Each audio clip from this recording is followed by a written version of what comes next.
Hello guys, welcome back in Sogrwal Nursing Education. Today topic is terminal illness. So that begins start a topic. What is the terminal illness?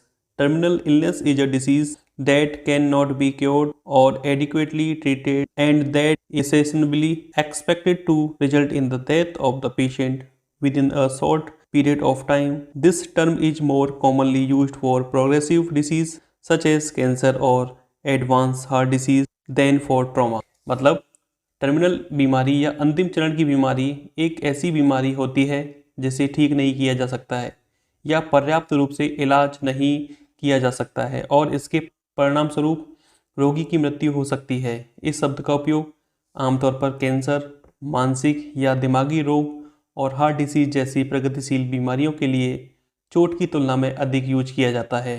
Next बात करते हैं list of the terminal disease that can not be cured. ऐसी कौन सी बीमारियां होती हैं इसको cure नहीं किया जा सकता है या फिर लंबे समय तक उस पेशेंट के साथ रहती हैं।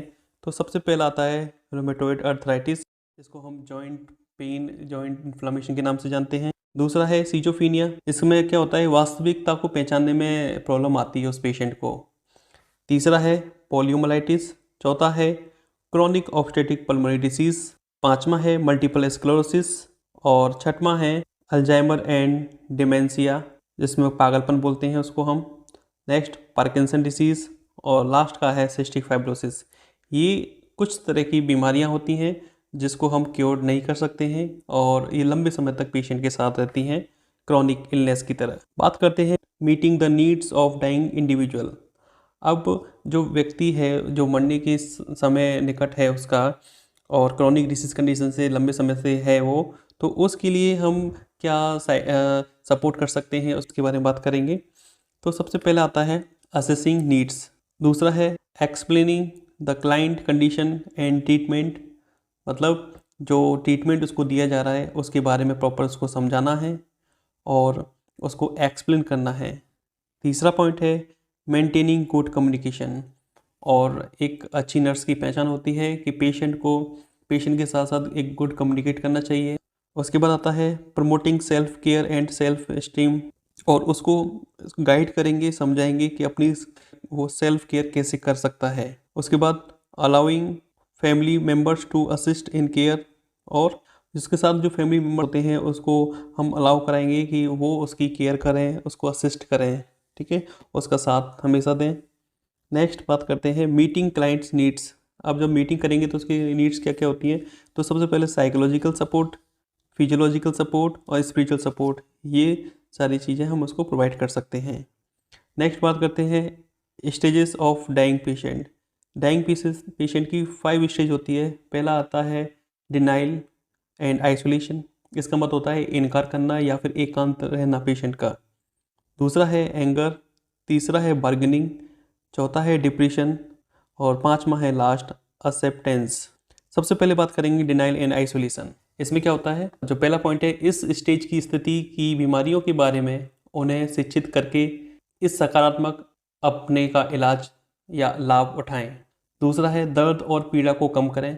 तीसरा है और इस स्टेज में यह भी माना जाता है कि यही समय होता है जब मरीज अपने परिवार और दोस्तों से दूरी बना लेता है। दूसरा पॉइंट है एंगर। एंगर में क्या होता है, एंगर मीन्स गुस्सा। सेकंड स्टेज में पेशेंट को यह बताना जरूरी होता है कि उसे उनकी फ्रेंड और फैमिली हमेशा उनका समर्थन करेंगे, वो अपने आप को अकेला फील कर रहे हैं। जैसे आपने फर्स्ट स्टेज में आपने देखा, तो सेकंड स्टेज में जब गुस्सा आएगा, उसको एग्रेसिव होगा, अकेला चिड़चिड़ापन लगेगा उसको, तो हमें बताना है कि हम एज ए नर्स, आपके फैमिली मेम्बर्स और फ्रेंड्स आपके साथ हैं, आपका साथ हमेशा देंगे, आपको अकेला नहीं छोड़ेंगे। उसको ऐसी उम्मीद जताना होता है इस कंडीशन में। दूसरा है, और इस स्टेज में रोगियों को गुस्सा बहुत आता है क्योंकि यह एक महत्वपूर्ण चरण है जिसमें वो गुजर रहे हैं। वो अपने दर्द को लेकर परेशान होते हैं या अपने आने वाले कल को लेकर परेशान होते हैं या अपनी जो ख्वाहिश होती है वो पूरा नहीं कर पाए हैं, तो उसको लेकर वो बहुत गुस्सा एक एग्रेसिव दिखाते हैं इस स्टेज में। और तीसरा है, और इस स्टेज में पेशेंट के पर्यंत उस पेशेंट के बारे में पूरी जानकारी रखते हैं, जो परिजन हैं उस पेशेंट की पूरी जानकारी रखते हैं और वो किस रोग से पीड़ित हैं और उसके साथ क्या हो रहा है, जैसे पेन फीवर ETC, उसके बारे में सब पता रहता है इस कंडीशन में पेशेंट के। तीसरा स्टेज आता है बार्गेनिंग। इसमें क्या होता है, दुख की बात आने पर सौदाबाजी दो तरह से की जा सकती है। पहला है अतीत के साथ सौदेबाजी या बार्गेनिंग, और भविष्य के साथ। ठीक है, दो तरह से होती है बार्गेनिंग। जैसे मान लो कोई भी काम अधूरा रह गया है, वो पेशेंट के इस लायक नहीं है वो कर सके, तो वहाँ पर वो बार्गेनिंग करता है कि भाई मेरा अतीत का ये काम रह गया है, मैं इसमें कैसे कर सकता हूँ, या भविष्य के साथ कॉम्प्रोमाइज़ कैसे करें। तो दो तरीके से वो अपने आप को बार्गेनिंग में कर सकता है। उसके बाद सौदेबाजी, जो बार्गेनिंग है इसको बोलते हैं हम हिंदी में सौदेबाजी। बार्गेनिंग को ना तो स्वीकार करें और ना ही उसे अस्वीकार करें। ठीक है, जो बार्गेनिंग है उस कंडीशन में उस पेशेंट को स्वीकार नहीं करना है, ना ही वो अस्वीकार करे या स्वीकार करे। क्यों? क्योंकि वो इस लायक नहीं है, वो किसी चीज़ को वो आगे कंटिन्यू कर सकता है। ठीक है, तो उस कंडीशन में हमें समझाना चाहिए कि आपका जो काम है वो कोई और करेगा, आपको रेस्ट करना चाहिए। उन्हें बोलने के लिए प्रोत्साहित करते हैं और वही सुनते हैं जो वो कर सकते हैं, कह सकते हैं। उसके बाद आता है नंबर 4 स्टेज आता है डिप्रेशन। सबसे पहले आता है सुनिश्चित करें कि रोगियों को अच्छी तरह से तैयार किया गया है कि नहीं। तो जब पेशेंट डिप्रेस हो रहा है तो उसको हमें साइकोलॉजिकल सपोर्ट देने की बहुत आवश्यकता होती है। हमारा काम होता है कि उसको मेंटली प्रिपेयर किया जाए, उसको माइंड डाइवर्ट किया जाना चाहिए उस कंडीशन में, उसको अच्छे से प्लेइंग कराना चाहिए, TV television song books refer करना चाहिए उसको पढ़ने के लिए। जो उसकी इच्छा है उसको करना चाहिए। खाने को मांगता है तो उसको खाने को भी देना चाहिए। तो वहाँ पर वो उसको डिप्रेस नहीं होने देना है, उसको वहाँ से उस कंडीशन से निकाल के लाना है। 4th स्टेज की बात कर रहे हैं हम। दूसरा पॉइंट है उसका वातावरण सकारात्मक रहना चाहिए, पॉजिटिविटी होनी चाहिए। ऐसा नहीं नेगेटिव लोग आ गए उसको बोल गए भाई अब तुम्हारा कुछ नहीं हो सकता, अब तुम्हारा मरना पक्का है, बहुत क्रिटिकल कंडीशन है तुम्हारी। तो वहाँ पर क्या है कि नेगेटिव फीडबैक नहीं होना चाहिए, पॉजिटिव फीडबैक होना चाहिए, है ना। जो लोगों से मिले तो उसको अच्छा फील हो कि हाँ आज मेरा दिन अच्छा गया। तीसरा पॉइंट में क्या है, ये वे बात करना चाहिए जो उसकी बात सुनना है, जो उसकी बात सुनना पसंद करते हैं। ठीक है, उन्हीं लोगों को पास में बैठना चाहिए उस पेशेंट के जो उसको लाइक करते हैं, उसकी बातें समझते हैं और सुनते हैं।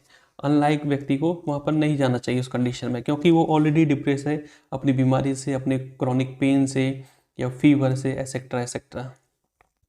नंबर 5 आता है एक्सेप्टेंस। एक्सेप्टेंस में आता है सबसे पहला है उसकी शोक परामर्श पर बात करना अच्छा रहेगा या नहीं, जिससे उसका मन हल्का रहे।